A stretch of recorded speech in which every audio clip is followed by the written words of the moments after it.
तो एक 30 से 32 साल का युवक होता है, उसको एक बड़ी मोबाइल मिलती है।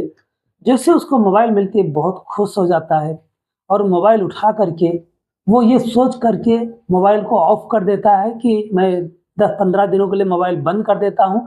जिसका भी होगा वो खोज खबर करके, थक-हार करके खोजना बंद कर देगा। दोस्तों ऐसा ही होता है, लगभग 15 दिन के बाद वो मोबाइल उठाता है, मोबाइल को चार्जिंग पर लगाता है, चार्जिंग करने के बाद मोबाइल को ऑन करता है तो देखता है मोबाइल अनलॉक है। दोस्तों अनलॉक होने के बाद जब मोबाइल देखता है, वो गैलरी सेक्शन में घुसता है, उसमें बहुत सारी फ़ोटोएँ पड़ी थी, लगभग हज़ारों फ़ोटो वीडियोज़ पड़े थे। दोस्तों जब वो फ़ोटो वगैरह देखता है तो उसके पैरों तले से ज़मीन खिसक जाती है, एकदम सन्न रह जाता है दोस्तों। दोस्तों सोचता है मैंने क्या किया? शायद मुझे ये मोबाइल वापस कर देना चाहिए था। मैंने बहुत बड़ी गलती की है, ये मोबाइल रख कर के शायद वो पछता रहा था कि मोबाइल मैंने क्यों रखा। दोस्तों ऐसा क्या था उस गैलरी में जिससे वो देख कर के पछता रहा था? आइए जानते हैं इस वीडियो में, लेकिन वीडियो में आगे बढ़ने से पहले एक रिक्वेस्ट है आप सबसे, वीडियो को लाइक कर दीजिए, चैनल को सब्सक्राइब कर दीजिए ताकि हमारा हौसला बढ़ता रहे। चलिए वीडियो में आगे बढ़ते हैं दोस्तों। नागपुर का एक युवक होता है जिसकी उम्र 30-32 साल होती है। रोड के उस पार उसका घर है, रोड के उस पार उसके जानवर वगैरह बांधे रहते हैं, चारा वगैरह रखा रहता है। वो रोड पार करके जा रहा था तभी उसको एक मोबाइल मिलती है। दोस्तों मोबाइल पाते ही वो खुश हो जाता है, सोचता है कि चलो ये मोबाइल अच्छी खासी मोबाइल थी, रेडमी की मोबाइल थी और सोचता है चलो रख लेते हैं और शायद मैं अपने यूज़ में ले लूँगा या किसी रिलेटिव को गिफ्ट कर दूँगा। दोस्तों वो मोबाइल स्विच ऑफ करके रख देता है 15 दिनों के लिए। उसके बाद दोस्तों 15 दिन बाद जब खोलता है, देखता है उसकी गैलरी में जाता है, देखता है कि एक महिला और उसका पति जो कि बहुत ही खूबसूरत महिला थी, लगभग उसकी उम्र 28-30 साल थी और उसका जो पति होता है लगभग 32 से 34 साल उसकी उम्र थी। वो दोनों किसी पार्टी में गए हुए थे, दोनों डांस कर रहे थे, सब कुछ कर रहे थे। दूसरे फ़ोटो में उन्होंने देखा कि उसी पार्टी में उसका जो पति होता है, वो ज़मीन पे पड़ा हुआ था, वो लगभग शायद मर चुका था। दोस्तों एक तीसरी फ़ोटो में देखता है कि उसका लगभग एक 60 से 8 साल का बेटा होता है, जो कि उसका सर मुड़वाया हुआ होता है। उसको समझने में देर नहीं लगती कि शायद ये जो महिला है, अब वो विधवा हो चुकी है, ये बच्चा है, वो अनाथ हो चुका है। दोस्तों अब वो पछता रहा था कि मैंने ये मोबाइल रख कर के 15 दिन बंद करके शायद मैंने बहुत बड़ी गलती की है। क्योंकि जिस आदमी को वो फ़ोन मिला था उसका नाम दीपक कसारिया था। दीपक कोई छोटा-मोटा आदमी तो था नहीं, उसका लगभग 2 एकड़ में संतरे की खेती होती थी, पशु वगैरह थे, दूध बिकता था, सब कुछ था, यानी अच्छे खासे उसके पास पैसे थे। पैसे को कोई कमी नहीं थी, उस मोबाइल का जो कीमत था, उसके लिए कुछ भी नहीं था। लेकिन कहते हैं ना अगर कि पड़ा हुआ धन अगर मिल जाए, तो ₹1 भी उसके लिए बहुत कुछ होता है, बहुत मायने रखता है। शायद उसके मन में भी वही लालसा जगी थी, लेकिन अब वो पछता रहा था कि शायद मैंने बहुत बड़ी गलती करी है। दोस्तों, अब वो देखते-देखते बहुत सारी फ़ोटोएँ, बहुत सारा वीडियो देखा, लेकिन वो वीडियो देखते-देखते इतना वो गम में डूब जाता है कि शायद मैंने बहुत बड़ी गलती की है। दोस्तों, अब वो सोचने लगता है कि मुझे ये मोबाइल जो है, वो वापस कर देना चाहिए। दोस्तों, अब वो ये सोचते ही लेकिन वो देखता है कि बहुत सारे मिस्ड कॉल उस मोबाइल पे पड़े हुए हैं। पिछले 15 दिनों में जिसने भी वो फ़ोन की थी, उसका मिस्ड कॉल यानी मैसेज कॉल पड़ा हुआ था। जैसे उसने ऑन किया, वो सारे मैसेज आए कि इस नंबर से इतने कॉल आए हैं। फिर वो सोचने लगा कि अब अगर कॉल करेगी, फिर मैं उठाऊँगा, उसको बता दूँगा कि हाँ, आपका मोबाइल मेरे पास है और मैं आपको दे दूँगा। दोस्तों, जब वो काफ़ी 1 दिन, 2 दिन रखता है, उसका फ़ोन रिटर्न नहीं आता है, तो उस नंबर पे वो कॉल करता है और कॉल जैसे ही करता है, वो महिला उठाती है जिसका नाम दीक्षा होता है। दीक्षा फ़ोन उठाते ही उसको बोलने से पहले ही बोलती भैया आप कौन हो? ये मेरा मोबाइल था, आप मुझे मोबाइल वापस कर दीजिए। मेरा बेटा जो है इस मोबाइल के बिना खाना नहीं खा रहा है। पिछले 15 दिनों से वो रोए जा रहा है, रोए जा रहा है। शायद इस मोबाइल के बगैर मेरा बेटा ज़िंदा नहीं रह पाएगा। भैया मैं बहुत गरीब आदमी हूँ, बहुत परेशान हूँ, मेरा मोबाइल मुझे दे दीजिए। जो दीपक कसारिया होता है उसको बोलने से पहले जो वो दीक्षा होती है वो इतना सारी बातें सुना देती है कि वो कुछ बोल नहीं पाता। अंत में वो उतना ही बोलता है कि हाँ ठीक है, आप अपना एड्रेस बताइए, मैं आपका मोबाइल पहुँचा दूँगा। दोस्तों, वो अपना एड्रेस बताती है। दूसरे दिन दीपक जो होता है, वो अपने बाइक को लेकर के वहाँ से लगभग 35 किलोमीटर दूर था जो एड्रेस बताई थी, अपने बाइक से जाता है। जाने के बाद दोस्तों वहाँ पहुँचता है, तो रास्ते में एक नया मोबाइल लेता है। शायद उस अपने पछतावे के लिए एक नया मोबाइल लेता है कि वो मोबाइल तो दे ही दूँगा और एक नया मोबाइल भी उसको दे दूँगा। दोस्तों वहाँ पहुँचता है, वो महिला यानी दीक्षा मिलती है। दीक्षा को देखते ही बहुत ही थोड़ा उसको पसंद करता है। उसके बाद कहता है ये लो अपना मोबाइल, उसको देती है, कहती भैया आपको मोबाइल मिला था, तो आपने इतने दिनों तक क्यों बंद रखा था? वो कहता है कि ऐसा है, आपका मोबाइल मुझे मिला तो था, लेकिन गिरने की वजह से वो बंद हो गई थी, खराब हो गई थी। बनने के लिए दे दिया था, जब बन के आई तो मैंने उसको ऑन किया। आपका फ़ोन नहीं आया, मैसेज पड़ा था इसके मैंने फ़ोन किया। कहती है ठीक है भैया आपका बहुत-बहुत धन्यवाद। कहता है दीपक कि मैंने आपकी मोबाइल रिटर्न की है, क्या आप मुझे चाय तक नहीं पिलाएँगी? कहती है अब वो एक्सपेक्ट नहीं कर सकती थी कि अगर मैं कहूँगी तो हाँ कर देगा। कहती है क्यों नहीं भैया चलो पिलाती हूँ। लेकिन शायद उसके घर में चाय पिलाने तक के पैसे नहीं थे। वो समझ जाता है, कहता है कोई बात नहीं चलो कहीं बाहर पी लेते हैं। कहती है जी इस जगह पे तो मैं बाहर तुम्हारे साथ चाय पी नहीं सकती।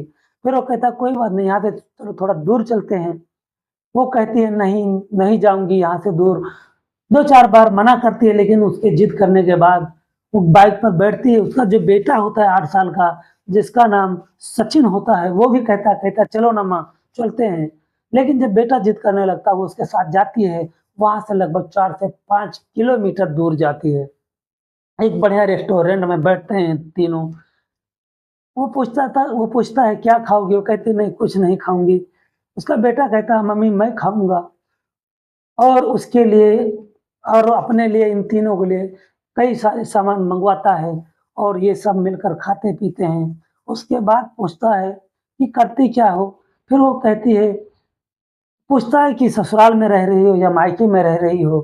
वो कहती है नहीं मैं मायके में रह रही हूँ, ना मैं ससुराल में रही हूँ। मैं एक किराए के कमरे में रह रही हूँ और मज़दूरी मेहनत करके किराया देती हूँ और अपने बच्चे और अपना पेट पालती हूँ। तो कहता है जब तुम्हें मज़दूरी करना है, किराए पे रहना है तो क्यों ना तुम मेरे साथ चलो और मैं तुम्हें काम भी दूँगा, रहने के लिए छत भी दूँगा।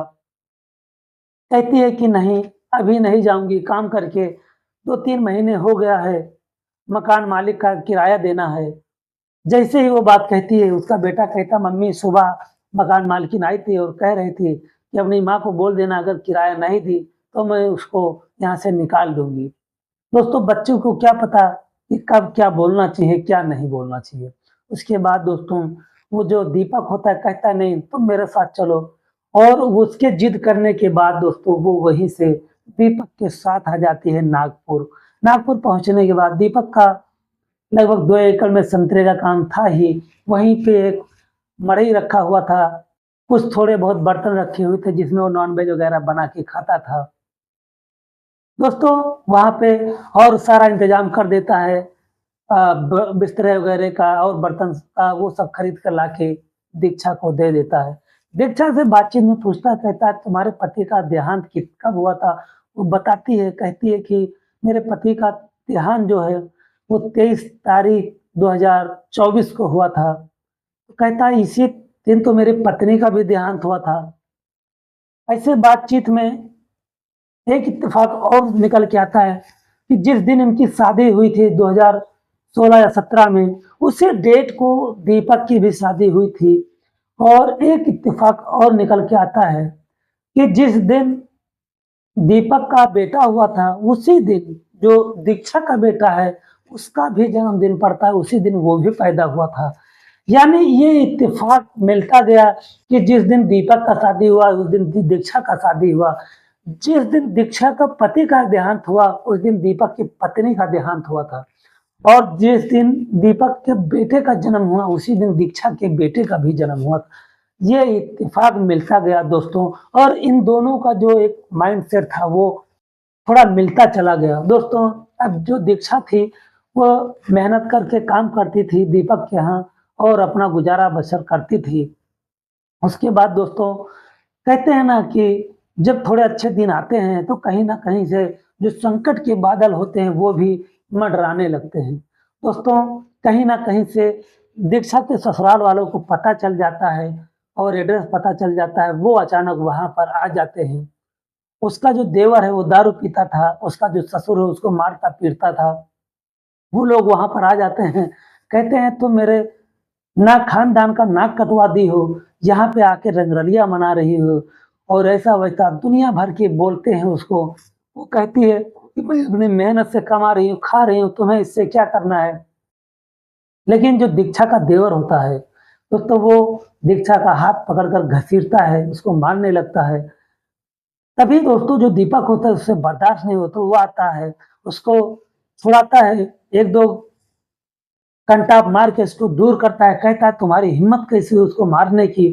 दोस्तों, वो लोग उस पुलिस को बुला लेते हैं, नागपुर पुलिस आती है, दोनों पक्षों को थाने ले जाती है, थाने ले जाने के बाद दोनों पक्षों को सुनती है, कहती है हाँ भाई, तुमने इसको क्यों लाए? वो कहता है साहब ये मजबूर थी, सब कुछ थी इसलिए मैं इसको लाया, इसको काम दिया, इसको पैसे दे रहा हूँ। रही बात जो इल्ज़ाम लगा रहे हैं ऐसा कुछ नहीं है। अगर इनको लगता है कि हाँ, मेरे बीच में ऐसा कुछ है तो इसको इनको सोचने दीजिए, पर मेरे बीच में ऐसा कुछ नहीं है। दोस्तों, यही बात दीक्षा से पूछती है पुलिस, तो दीक्षा भी कहती है सर ऐसा कुछ नहीं है। फिर दोस्तों, दीपक जो होता है कहता है अगर बुरा ना मानो तो हम लोग शादी कर लेते हैं, तुम्हारे भी पति का देहांत हो चुका है, मेरी पत्नी का देहांत हो चुका है, मैं भी अकेला हूँ, तुम भी अकेली हो। तो क्यों ना हम लोग शादी कर लें और इनके मुँह पर एक काली पोत दें, इनका मुँह बंद हमेशा के लिए कर दें। दीक्षा जो होती है कहती क्या मैं इस लायक हूँ, रोने लगती है फूट-फूट कर।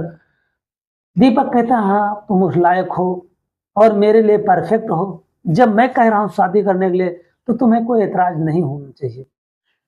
दीक्षा मान जाती है और पुलिस स्टेशन में पुलिस के सामने उन दोनों की शादी हो जाती है। पुलिस जो होती है दीक्षा के ससुर और देवर को हिदायत देती है कि अब कभी इन दोनों की ज़िंदगी में दखल मत देना। अगर इन दोनों की ज़िंदगी में दखल देते पाए गए तो शायद तुम्हें सलाखों के पीछे झुकना पड़ेगा।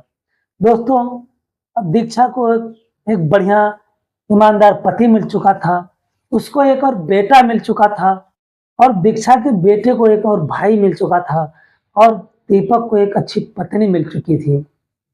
दोस्तों, इन दोनों की ज़िंदगी अब बहुत ही खुशी से गुज़र रही है। अभी हाल-फिलहाल में उनको एक बेटी जन्म ली है, पैदा हुई है और अब इन दोनों ने अपनी ज़िंदगी बहुत ही बेहतर ढंग से जी रहे हैं, खुशी से जी रहे हैं।